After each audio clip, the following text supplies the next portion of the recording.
হরিবল। আমি লাইভে আসি না, খুব সম্ভব ফেসবুক ইউটিউবে লেখালেখি করি, কিন্তু পশ্চিমবাংলার রাজনীতি আমি আগে থেকেই বলেছিলাম যে আমার বাবা হরিগুরু চাঁদকে গালি দিয়েছে, অকথ্য ভাষা বলেছে, তার সময় নিশ্চিত। সে যাবে, আর অবশ্যই সে চলে গিয়েছে।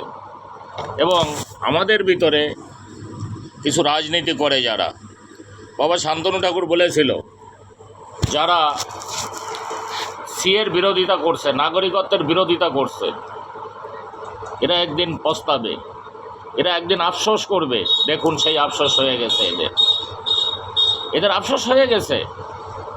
তার কারণ আজকে যদি এরা সময় মতো 2019-এর পর থেকে এরা সিএতে আবেদন করত, তাহলে কিন্তু আমাদের কিছু লোক, মতুয়া কমিউনিটির কিছু লোক, নমশূদ্র কমিউনিটির কিছু লোক, এদের কিন্তু ভোটার লিস্ট থেকে নাম বাদ যেত না।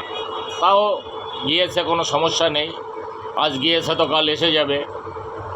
সম্মানীয় অমিত শাহজি বলেছেন, গৃহমন্ত্রী তিনি, এবং ভারতের যশস্বী প্রধানমন্ত্রী তিনিও বলেছেন, কোনো হিন্দু, নমশূদ্র, মতুয়াদের ভোটার লিস্টে যদি নাম বাদ যেও থাকে, তাদের জুড়ে যাবে। এবং বাবা শান্তনু ঠাকুর বলেছেন, অনেক তাড়াতাড়ি রাজ্য সরকার বেনে গেছে, কোনো সমস্যা হবে না।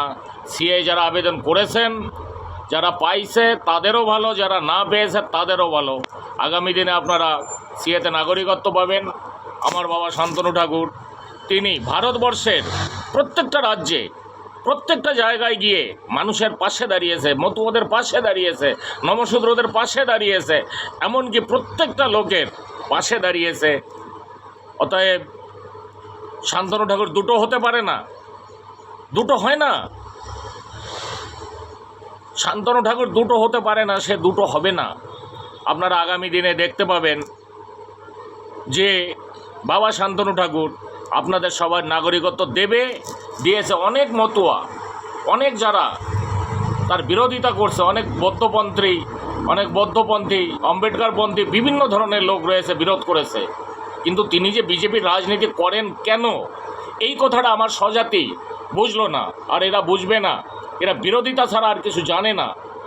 জয় হরিবল, জয় বাবা গুরুচাঁদ, জয় আমার মতুয়া সমাজ, জয় আমার মতুয়া ধর্ম।